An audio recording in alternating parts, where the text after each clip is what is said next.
Hello, everyone. Welcome to Crafty Chat episode 22, where we are celebrating Halloween. So we've come. Oh, I lost my tail. Get back here. Okay, there we go. Where we're going to be talking a little bit about traditions surrounding Halloween, our own traditions and American traditions at large, a little bit about history, and a little bit about the crafty side of things, as we do of our own Halloween experiences. So we did a little bit of research before coming into this video of kind of like different activities we could do other than dressing up. And one of the things that we talked about was instead of carving jack-o'-lanterns, if we wanted to try carving turnips. I've never carved a turnip before. So we did carve our turnips in advance if we want to show all of our turnips.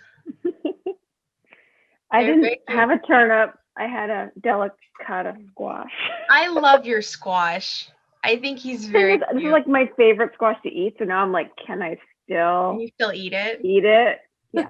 Yeah, I would think so. The turnips were a lot easier to carve than I thought they would be. Yeah, they're quite yielding, yeah. Yeah. But then so like I was like, oh, okay, I'm gonna carve a turnip and I'm gonna carve it like a jack-o'-lantern. And then I was looking for pictures of carved turnips. It's not the way that turnips are traditionally carved. They're more like three-dimensional, and they are creepy.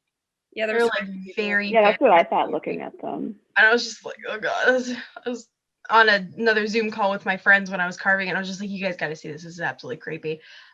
So we had a good laugh over like how, because like the one that we found had little teeth.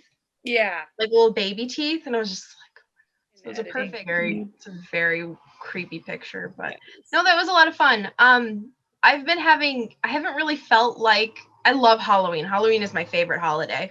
And for me, it's a whole month-long thing of like putting up the decorations and spending time outside, going to the apple orchard, picking pumpkins. So like I'm that basic person of like I want to do like all of the fall activities all in the month of October because it's my favorite time of year. But this year doesn't really feel like Halloweeny yet.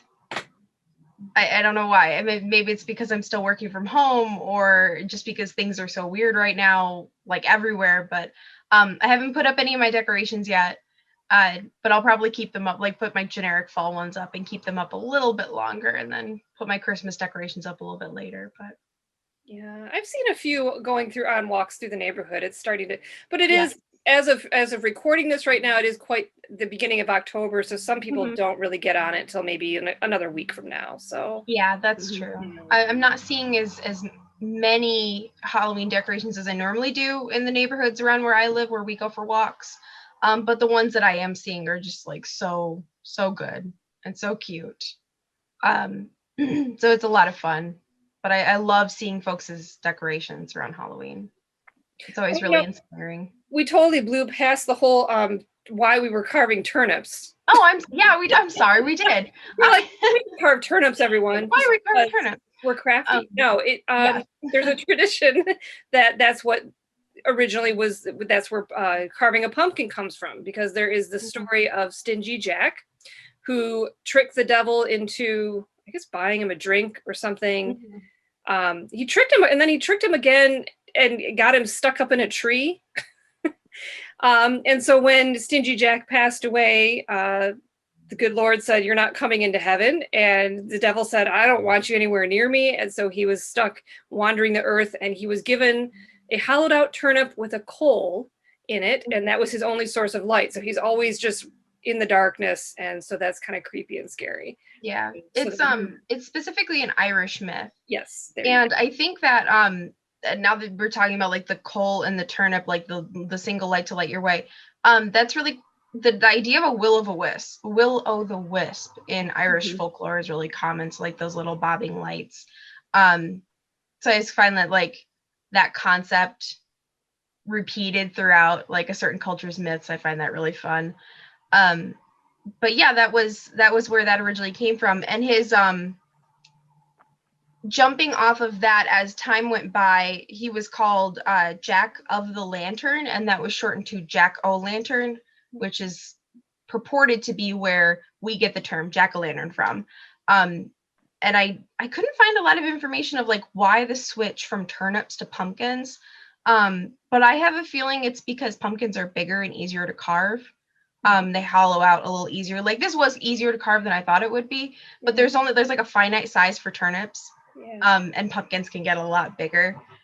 So you can have a little bit more artistic freedom. And I think they last longer too. They do. Yeah. Like a turnip, if you put like an actual candle flame, it's probably because it's so small too, it's gonna cook that turnip like gonna cook it right out. Yeah. Yeah, and also seasonally, I think, you know, if you think about it, like pumpkins will be getting bigger and bigger at this time, and so probably just I don't know this, but it makes sense that people would look to something bigger and be like, look how big the pumpkins are. Yeah.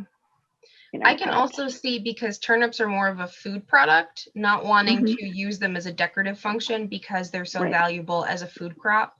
And you know, pumpkins don't seem to have as much of a food association. Like Americans usually use them for desserts, or at most for like soups, like pumpkin soup. Mhm. I think you see that a lot more in Europe, where especially in England, if I'm, you know, like pumpkin. Well, actually, that's perpetuated in Harry Potter, so I don't really know that there's that's. pumpkin in pasta though, often like gnocchi, or it's Yeah. used Mhm. raviolis, soups. Yeah. Yeah. Because of stuffing. Yeah. And Mhm. the ever popular pumpkin spice, Yes. which is not Right. actually, which pumpkin spice cracks me up because it's almost exactly the same mix as apple pie spice. It's just a It different is. fruit base. You know, it's a Oh my semi, or you go anywhere and you can get like pumpkin spice everything. Mm-hmm. Dog treats, you know, Yeah. like it just even things you would never associate with pumpkin. So like, yeah, let's try that Oreos. in pumpkin. Mm-hmm. You can get pumpkin spice Oreos, which kind of was like, oh my god, I tried them. They were not good. But then again, I don't really like pumpkin spice a lot. Yeah. The one thing that I did find that I thought was hysterical was a colorwork mitten pattern that had a coffee mug on it, and then it said PSL on it for pumpkin spice latte. They were called the pumpkin spice latte mittens. And I was like, okay, now those are adorable. Those I may have to actually make. Yeah, that's pretty fun. Like those are really cute. But yeah, I'm still finding a ton of Halloween knitting patterns. I'm like, I don't have time for these, but I want to. But yeah, now that we're getting closer to Halloween, we talked a little bit about like far off origins of, so like in the past origins of Halloween. What are some of you guys' traditions that you look forward to over the month of October and leading up to Halloween?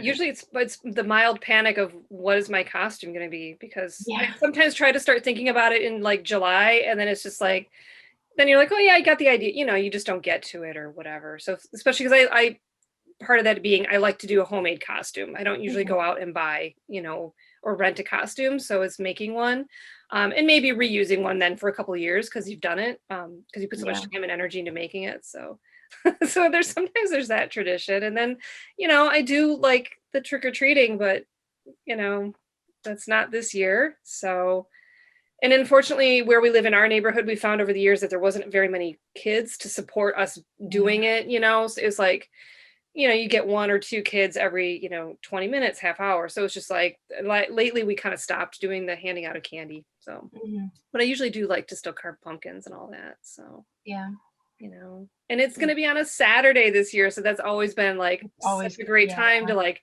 go out and that kind of thing.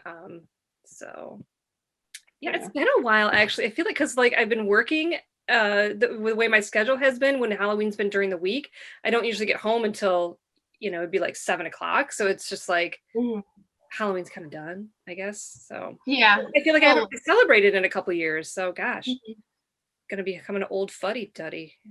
We have a Halloween party with friends that we go to every year in Ipsy. And that's friends from all over Jackson, Ohio. So it's, like South Central Michigan and Upper Ohio is a big group of friends. And it's usually like a 20 person party that we all bring food and we watch movies and we play video games and just kind of hang out.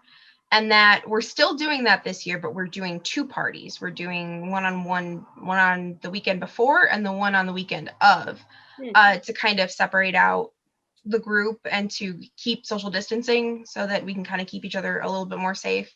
So I'm really, really looking forward to that because this will be the first time I've seen these folks in like 10 months. So it's almost a year since I've seen these folks and I'm very excited. So, and I love making costumes every year. I have a ton of ideas of costumes that I want to make in the future. And I've done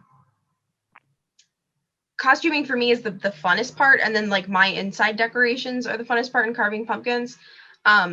This costume I made, this Cheshire Cat costume I made, and then my other favorite one that I've made, I did a unicorn 3 years ago that scared the crap out of one of my friends so badly because he is used to me like wearing all black and having really dramatic makeup, and it is like this costume is a pastel explosion of just like pastel colors and iridescent glitter and just like this really long candy colored wig.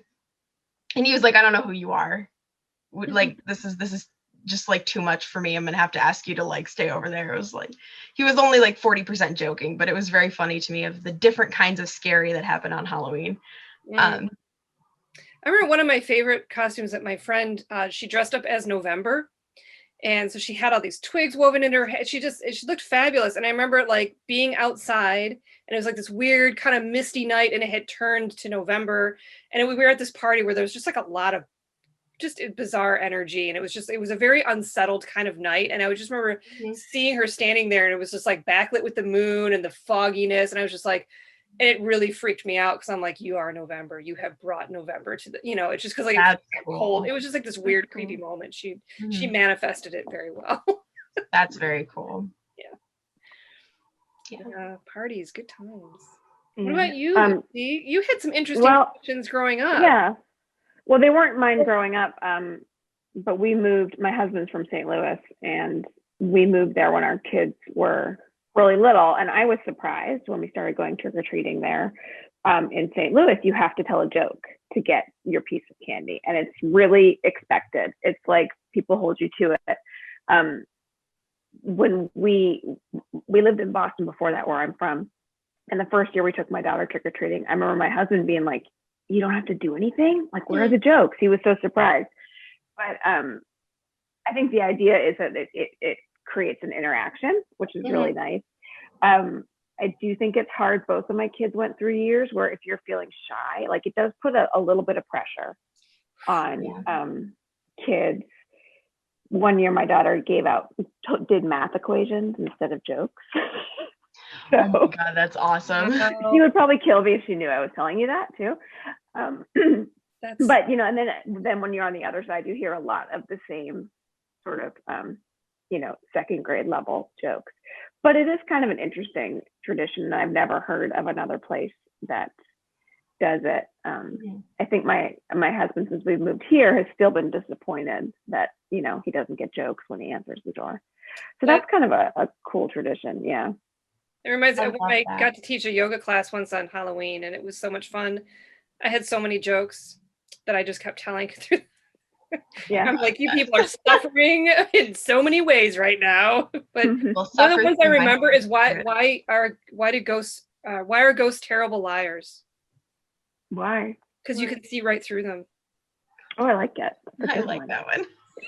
See, so this is the other thing that I remember, like you collect jokes as a kid, in St. Louis, because you're like, oh, that'll be my Halloween joke this year. Like you only ever have to have one joke that you tell at every door, but it's just kind of interesting.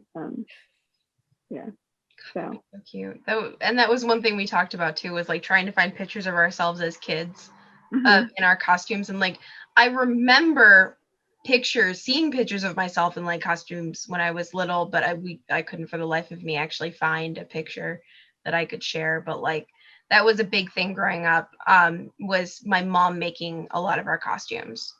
So like God, the Little Mermaid, I was a butterfly, I was a witch several times, and just all kinds of fun costumes. And that kind of, I think, sparked my creativity for wanting to make my costumes, to kind of make that a little bit. I always feel that pressure like October 1st of like, crap, I haven't even started working on my costume for this year. What am I going to do? But it's gotten easier to make costumes and to find resources online to make costumes as cosplaying has exploded. And I've found that really helpful as far as like making costumes. But I do miss that. I live in a neighborhood where we don't have any kids around us, so we don't get any trick-or-treaters. And I do really miss that, because we did that a couple times with friends in Lansing who lived in neighborhoods, as we'd go to their house and then have the trick-or-treaters coming in and be able to be there for that. So I do miss that, but I can understand it's hard to find places to trick-or-treat that are like all in one place, where you don't have to be driving all around. Because when I was growing up, we would have to drive to one neighborhood, trick-or-treat there, drive to another neighborhood, trick-or-treat there. So because we lived in a rural area, so we would have to bounce around a lot. And it was trick-or-treating for us was like a 4 or 6 hour endeavor every year on Halloween. And I see less and less of that, but I'm also an adult who doesn't have any kids, so I don't think that I see as much of the Halloween. They started to put curfews on things, because I remember being younger and just like going out until like there just really weren't houses with lights on or something. Like sometimes being out even until like 9 or whatever. So I know. Oh, sorry. No, go ahead. I know on this end, the last couple of years that like my son went trick-or-treating here, he doesn't, I mean, he's a senior in high school, so he's not doing it, but that they would be going, they would walk, but they first would find, they always knew which neighborhood had, in Ann Arbor, like based on where friends live, but this one gives out more candy or big candy, full-size candy bars, stuff like that. So looking for those king-size candy bars. That was always the big score. That's always what, and I'm okay with people trick-or-treating if they're older. Just put a costume on, though. That's the only thing. Is be nice. Yeah. But hey, whatever. Yeah, because I trick-or-treated all the way up to my senior year of high school. So I just thought it was, I felt a little weird the last 2 years of like, I'm the oldest kid doing this. But one of the years I did go with my younger cousins, and that was a ton of fun. And I had a blast doing that. But like, just like wear a costume, swing by, say hi. I love seeing people's costumes. That's the best part for me. So I'm like, I don't really care how old. Adults over 25, that may, unless you're with kids, that maybe not be the greatest, situation. But like teenagers, I think the teenagers are even more fun, because they're in that kind of like awkward, self-conscious, should I be asking for candy? And the interactions that I've had with teenagers giving out candy to them is just hysterical. I love it. They're a blast. They're having so much fun, that it's always great to see. And I do really like that. But and now there's always the trick, though, of you're planning your costume and it's like, what's the weather going to be like today? We have a beautiful, like, it's going to be 70 something degrees, right? And I remember I made a bear costume, full on like pants and top hood. It's like, it's the coziest thing ever. And like the first year I think I wore it, it was like, it was humid and almost 80 that day. Oh God. Yeah, you just don't know in Michigan where we are what the weather's going to be. I remember growing up, my mom would always plan our costumes of like having at least 2 layers. As annoying as that was as a kid, of like, I don't want to wear all these layers. It was always cold whenever we went out. And then I regretted it when I was in college, because when I was in college and going out, I was in a short dress with high heels and it's snowing with no coat, because I'm dumb. So I spent a lot of years in college freezing cold because I didn't plan my costume very well. So I remember being younger, like in New England, not even when I was younger, not wanting to wear a coat because it would be ruinous to whatever costume I had created. But then either my parents probably insisted, or I froze, but Yeah, that I think I only had to freeze 1 year when I was little before I finally gave in. I was like, okay, I'll wear the layers, but yeah. so yeah, that we kind of brought up a little interesting thing of like not seeing trick-or-treaters as late. I feel like that comes from a lot of the associations with Halloween for like Devil's Night or the trick aspect of Halloween. Where the research that I was doing in American traditions, that trick or treat comes from like a kid goes up to the door, says trick or treat. If the person gives them a treat, they'll, go to the next house. But if they don't give them a treat, that's like, oh, you're like marking that house later to come and like toilet paper your house or vandalize your house. But that tradition, from what I was finding of like vandalism on Halloween night, didn't really start until the 1920s and 30s. And there have been phases of communities limiting the time on Halloween that, people can be out or enforcing curfews to try to curb that vandalism. So like there was a crackdown in the late 30s, early 40s. And then, for 10 or 15 years, there was not as much Halloween activity and like trick-or-treating wasn't as common. And then it kind of revived again in the 1950s after World War II. So a lot of the pictures I was seeing is you could kind of tell how that tradition changed from like the types of Halloween decorations that were produced for sale here in the States. So like some of them would be the ones where during the crackdown would be a little bit more subdued, but the ones after 1950 were all like the black and the bright orange and the bright green and sometimes really bright red come in, and those like what I think of as like vintage Halloween decorations, those designs originally came out in the 1960s. So they've been around for a very long time. So like the black cat face, I'll find a picture of it and send it to you. That black cat face is very much like 1960s era Halloween decorations. So I found that really cool in my research to kind of watch that change over the course of history within the last 100 years here in the States. So I thought that was really cool. But it's definitely diversified. Decorations and like color schemes and some of the things that we see here in the Midwest too. I don't know. And I think some of that might be commercial too. Like, yes, yeah. The more something becomes commercialized, I feel like in the U.S., like there's every holiday kind of morphs into the next holiday. I'm thinking of like things that you see for sale around Halloween, like Peeps, which used to be, strictly Easter yellow chicks. Now it's like they have Peeps at every holiday, but you can put them in Halloween colors, which is an ever expanding palette, as you're saying, the Halloween colors. So. They did Peeps. It actually does make a pumpkin spice Peep. Of course they do. Which I think they do a pumpkin spice and then a caramel apple Peep, which neither of them taste anything remotely like that. Because I love caramel apples. Of course, that was the one that I had to try, and I was like, this just doesn't taste like anything. But I also don't really like Peeps, so I think that was part of the problem, was not generally my candy craving. What are you guys' favorite candies? What do you look forward to the most? I really like the $100,000 bar. Those are good. Yeah. And they're not in every Halloween bucket, They're they're not. More they're hard rare. to find. So, yeah. I always liked Paydays too, and Reese's peanut butter cups. I remember getting those. Remember those Slowpoke? They were like molasses candies. Yes, I do. Yeah, you could get those at the same time as you get like Bit of Honeys. Yeah, Bit of Honey. Oh gosh, I love Bit of Honey. Love that Bit of Honey. My dad always liked circus peanuts, and I'm like, what? He's like the only person. Oh, so did my mother-in-law. She loved them. What is that? I don't get. Yeah. The only like the precursor to Peeps, right? It is, yeah. That was the only candy from around that same time period that I still like, are the pink wintergreen lozenges, the circular ones. I think that might be only a Midwestern thing, that you could only find those here. But like I loved those growing up. We would get them at Quality Farm and Fleet. It's a tractor supply company that went out of business in like the late 90s.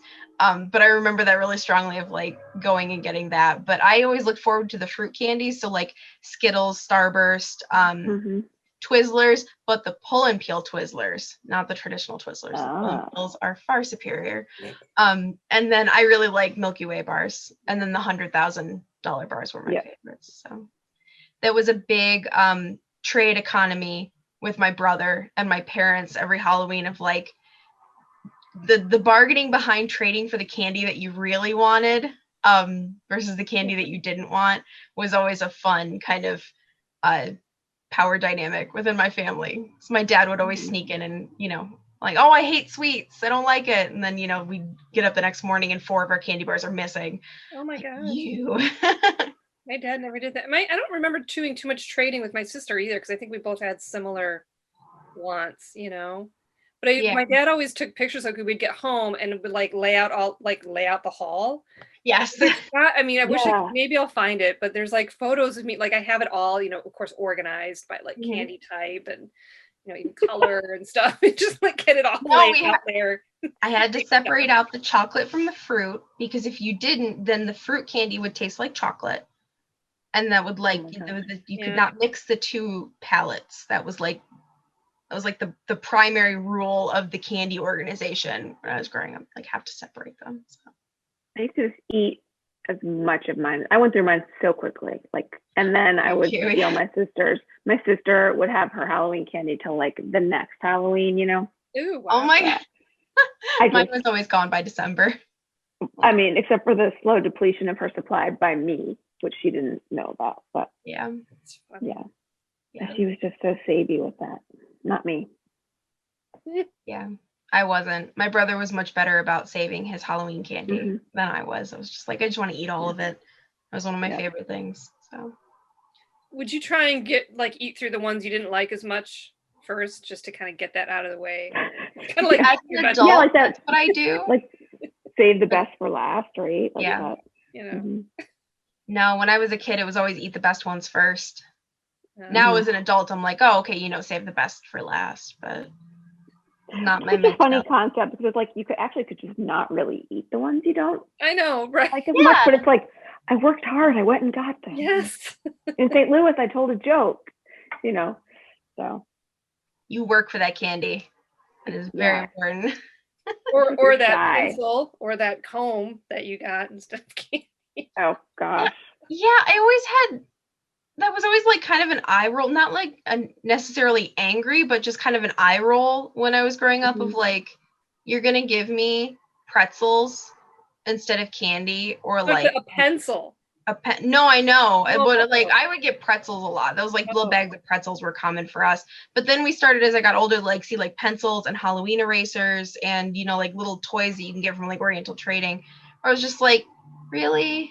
These are more expensive than candy. Just give me the candy. We all know that this is what I want. Just, you know. But I do like how certain areas are a little more cognizant of food allergies, especially with peanuts. Oh yeah. To offer candy that's good for everybody. And I do really like that, because I did grow up with a nut allergy, so there was a lot of stuff that I couldn't have. You know, like everything I named had nuts in it, I was realizing. So don't they put up like a blue light on their a blue light or a teal pumpkin, I think, is the tradition. And I think that's really cute. Plus I like multicolored pumpkins. I find a lot more now of like people painting pumpkins like bright purple or bright pink, or doing like more pastels, and I think that's really cute. This year's Michael's decorations are actually pastel pink and gray for Halloween. So cool. Some of them are, and I was like, that's really cool. I'm seeing a lot of backlash online of like, this is not Halloween. You give me back my black and my purple and my orange. But I think it's a nice change of pace. It's really cute. So yeah, they had a lot of skeletons doing like yoga poses too when I was there. Like I didn't buy a pillow that has the skeletons doing the yoga poses, but they also had like just little tchotchke things and stuff. And like, you know, it's interesting, I guess. So yeah, I have a friend who has a yoga like print of different like skeletons doing different yoga poses that's hanging on her wall. And I think it's hysterical. She's had it for a couple years. I think she might have special ordered it from somebody, but it's good to see that stuff is kind of proliferating into stores. So does anybody make popcorn balls anymore? Is that like a thing? Like I remember those growing up. Yeah, I remember them growing up. I I don't remember know. growing up. I don't Yeah. know. I make Yeah. popcorn at home, but that's a more Yeah. like every once in a while kind of thing. But I don't ever remember making popcorn balls growing up. Rice Krispies treats around Halloween. Yeah, I know we did a lot of those, but never popcorn balls. I did make popcorn balls one year with my kids. I remember just to see what it was like, and the general feeling was just kind of like meh, you know. Yeah. And then they get hard really quickly, and Mhm. I don't know. Yeah, I can't even imagine eating one at this point. I wouldn't want all the Yeah, sugar. like why wouldn't you just have popcorn and then Yeah. I remember making something candy else apples sweet. once too, and that was like, it was like a lot of work for like, and none of us really liked, like, we like a caramel apple, not the hard. Yeah, I love candy caramel apple. apples. Yeah. So I don't want to bite into a hard piece of hard candy and have a fruit underneath it. Like it's hard enough for me to bite into a caramel apple, like I don't know, the whole concept of like a candy apple. I love the colors and the aesthetic of a candy apple, especially ones that I saw where they dyed the candy black and used like bright green Granny Smith apples. They look like poison That's apples, cool. which I thought was really cool. Still not something that I really want to eat. I would try dyeing caramel black. I think that would be cool. But I've never done any of those. We make hard candy for our family is a Christmas thing. We do that every year for Christmas is make hard candy as well as cookies. So I don't associate doing that like with my memories with Halloween. It's more of a later in the year kind of thing. Wow. Well, yeah, lots of fun things to do. And all this month on our AADL channel, there has been a craft a day for Halloween. So this is airing actually on the 28th, so you can go back in time and watch a craft a day. There's some really fun ideas if you need last minute, decorations. So they're not decorations and food. There are some recipes on there too. Yeah. Still time to have Halloween. So rent your spooky movies.